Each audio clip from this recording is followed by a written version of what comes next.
quality education, expanding access to learning,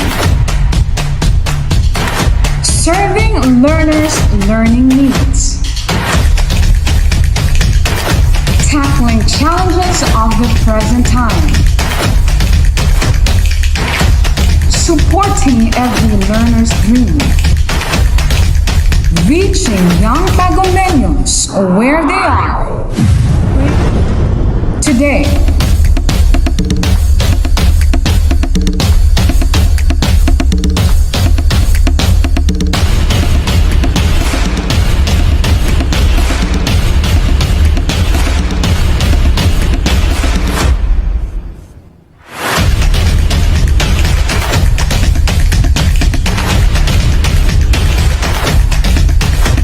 From the music capital of the Philippines, advancing in the challenge of distance learning, the official TV-based instruction of DepEd Tagum City, bringing you quality education straight to your home.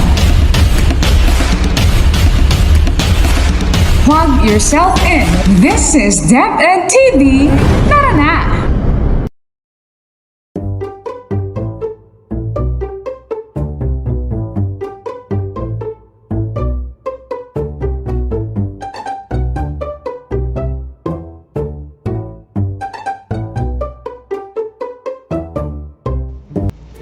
Hello kids! How are you today? Well, I hope you're having a great time. Are you excited for another Marvelous adventure? That's right! I am also excited. Now, be ready to explore our new lesson for today. I am Teacher JR, your science teacher for today's lesson. Come on, have fun!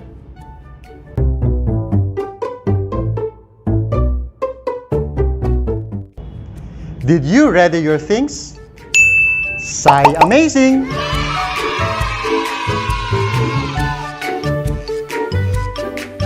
Now grab your pen, your notebook, and your module as we go through our Marvelous adventure.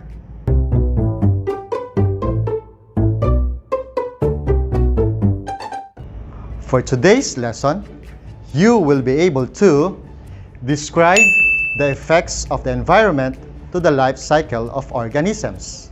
Specifically, you will learn to identify the living and non-living elements of the environment and describe environment to the life cycle of organisms. Before we proceed to our new lesson, can you still recall the prior lesson on the last episode? Wow, that's right! Last time, you learned about the stages in the life cycle of organisms. Great job! So, you already know the life cycle of plants are important to nature. They gave us new plants and crops every year. Remember that the three basic parts of a seed is a seed coat, cotyledon, and embryo. The seed with one cotyledon called monocote, and the seed with two cotyledon is called dicote.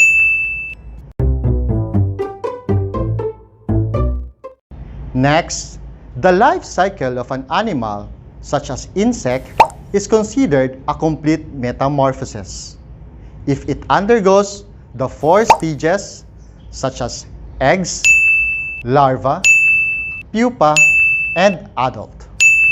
While incomplete metamorphosis has three stages, such as eggs, nymph, and adult.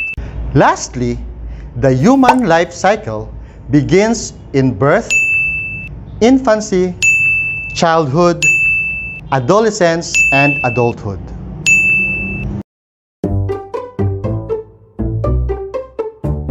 Did you learn a lot from the topic about the stages in the life cycle of organisms? Yes, that's amazing. Keep it up, kids. But before we start, let me ask you, how well do you understand how the environment affects to the life stages on the life cycle of organisms? Well, these environmental affects both living and non-living things. When the environment changes, the life cycle of an organisms are affected.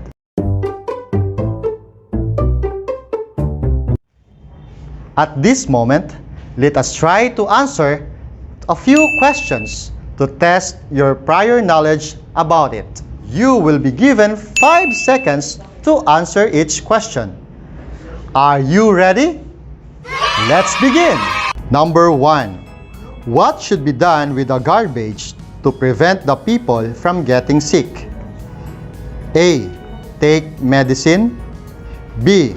Throw wastes everywhere. C. Drink contaminated water. Or D. Dispose waste materials properly. Your timer starts now. What is your answer?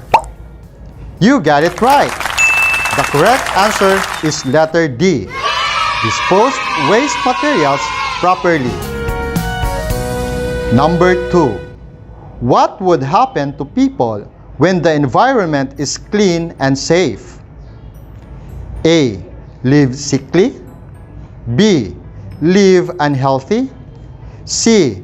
Live happily and healthy. Or D. Live in malnourished level. Your timer starts now.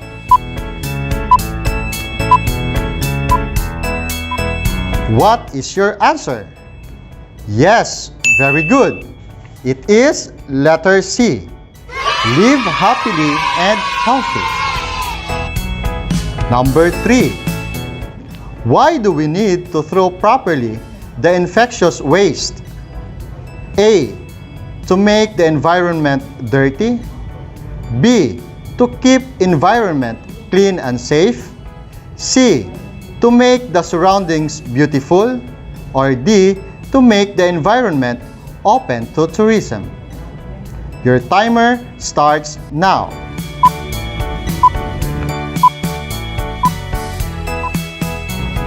What is your answer? Correct. It is letter B. Great job, kids!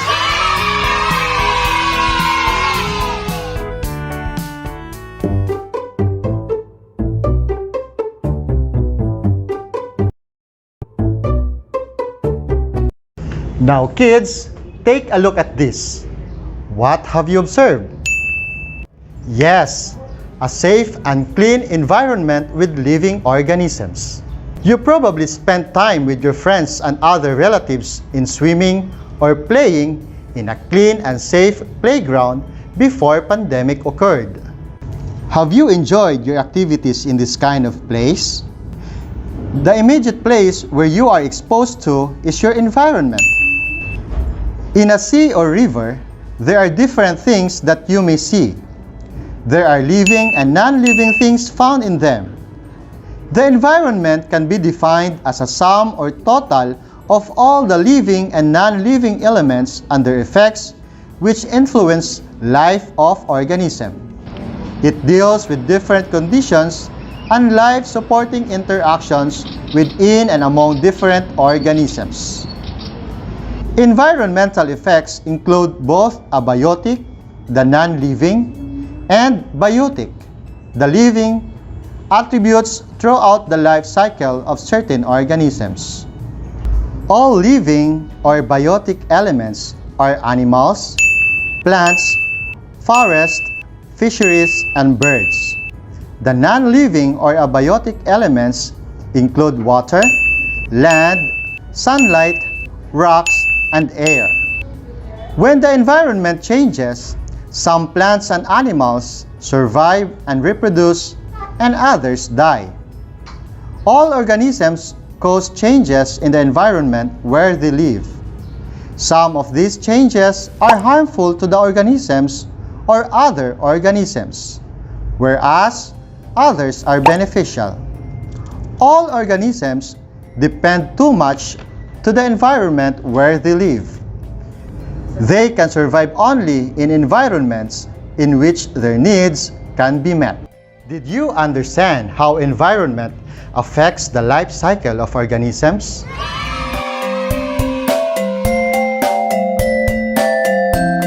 That's great!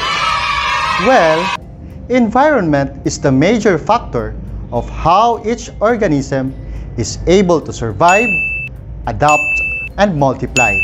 And it is the main reason of the existence of the living and non-living organisms with its ecosystem. Now, are you excited to play a game?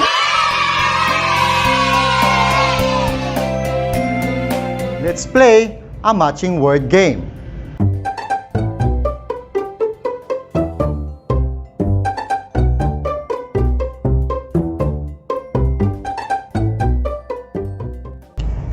Direction. Match the words and the meaning. You only have 30 seconds to play this game. Let's begin!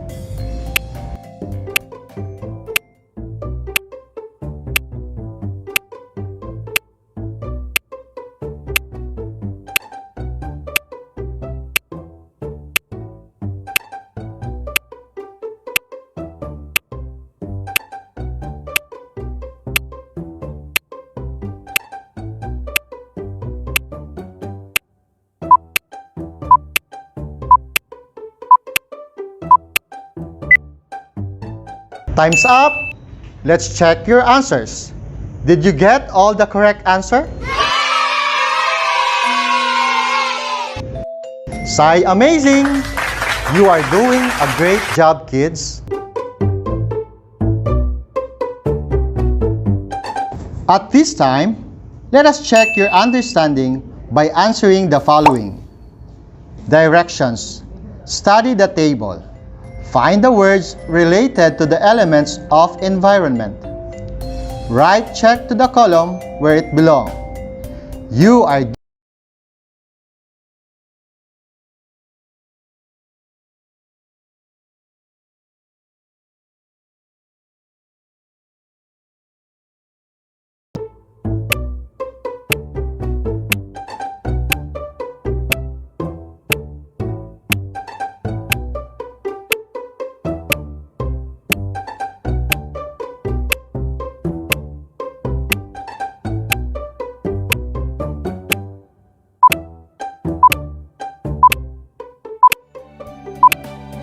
How's your score?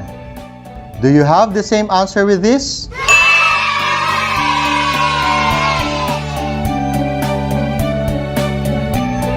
Did you find it difficult or easier? Come on, let's try another one. Read each statement. Write a check if it can give positive effect to the life and write X if can kill life. Number 1. Dumping of waste anywhere. Does it give positive effect or negative? You got it right. Number 2. Cleaning our surroundings. Yes, very good. It gives a positive effect. Number 3. Washing hands with soap and alcohol always. Does it give a positive effect or a negative? Correct. The answer is check. Number 4. Wearing masks and face shields in going out from our homes. Yes, that is a positive effect. Number 5. Kids are playing basketball and outdoor games in the plaza during this pandemic time. Does it give a positive effect or a negative? Excellent! The answer is negative. Wow! You are doing well this time.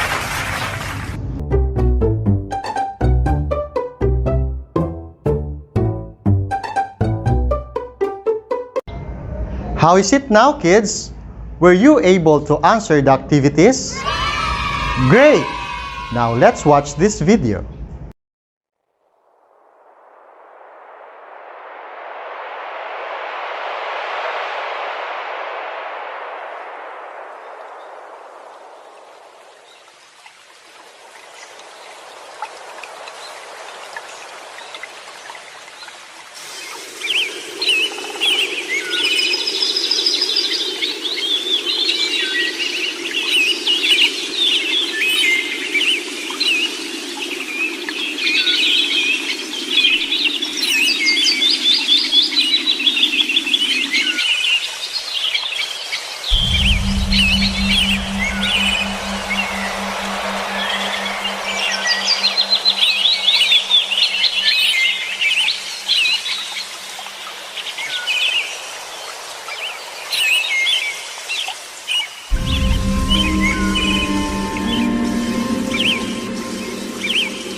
Were you able to cite the good and bad effects of the environment to the life cycle of organisms?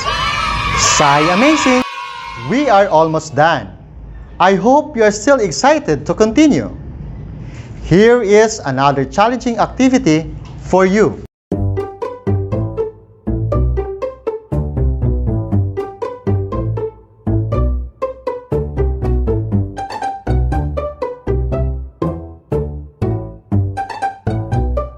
Now, let's have a recap of what we discussed today.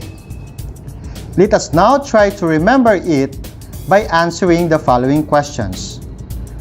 Read the paragraph carefully and fill in the blanks with the appropriate word to complete the science ideas. The environment is a total of all the living and non-living elements and their effects which influence blank of organism. It deals with different conditions and blank interactions within and among different organisms. All blank depend too much to the environment where they live. They can blank only in environments in which their needs can be met.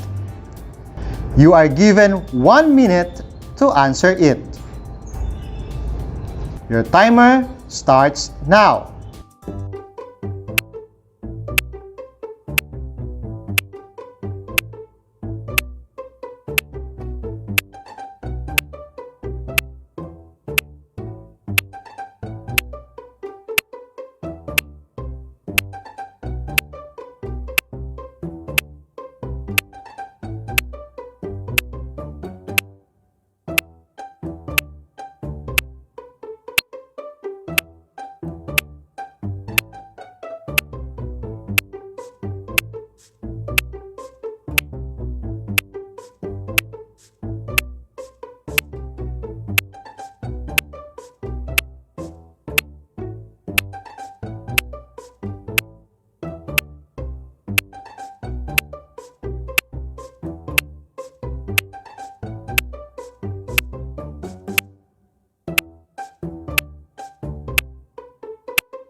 Time's up!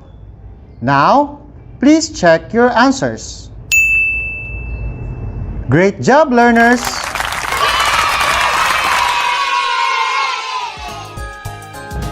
Well done, kids! I know you have a hard time doing the activity, but I'm sure you managed to answer it since all of you are Psy Amazing kids. If you listen carefully to our discussion, then answering your module will be easy.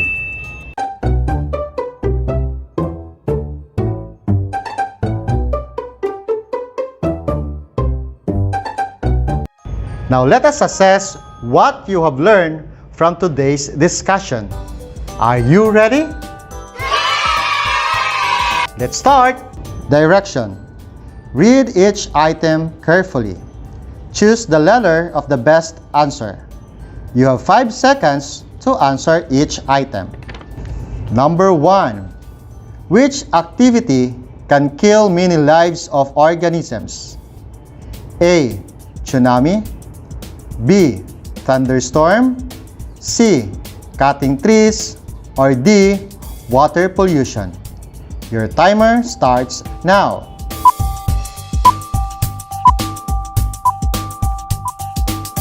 Time is up. If your answer is A. Tsunami, that's correct. Let's proceed to number 2. Environments function to the life or organisms except one. Which one is it?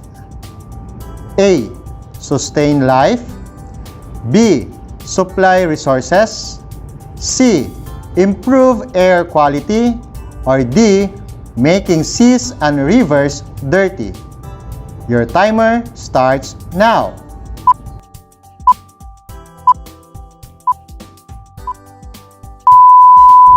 Time is up. What is your answer? The correct answer is letter D. Making seas and rivers dirty. You're doing great so far.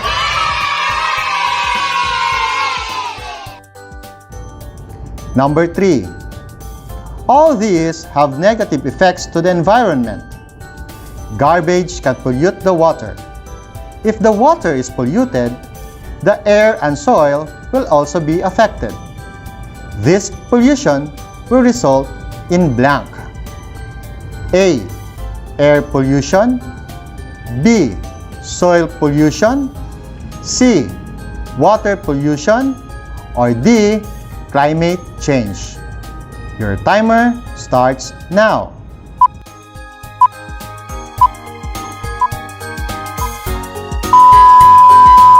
If your answer is letter D, climate change, you got it right.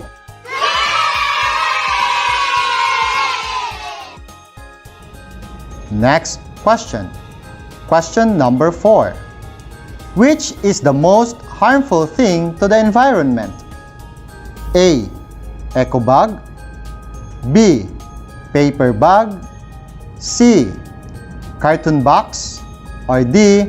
Plastic cellophane. Your timer starts now.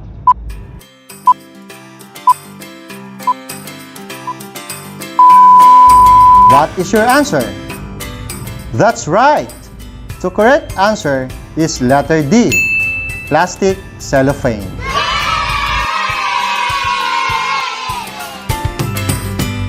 Last question. Question number 5. Which of the following environmental conditions does not affect the growth and development of plant? A. Sunlight. B. Temperature. C. Food. Or D. Shelter. Your timer.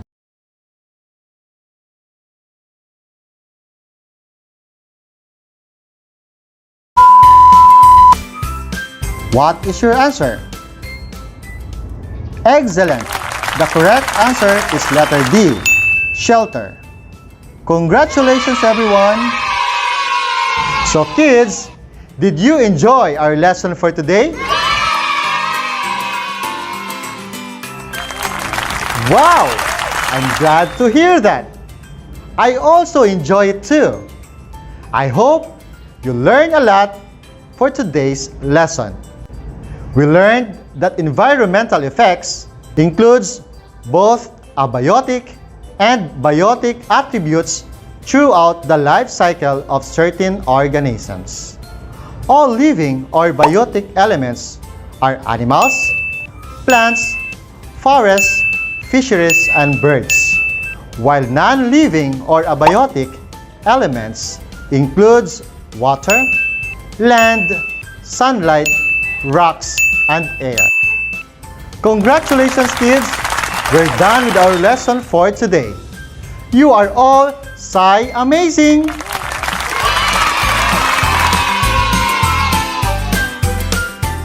Did you have a great time, kids? Excellent! I also have a great time with you, kids. And I'm also glad to be with you today. Well, in our next episode, let us learn more about science. Once again, I am Teacher JR saying, science isn't about why. It's about why not. Goodbye, kids. Keep safe and see you next time. Bye-bye. I love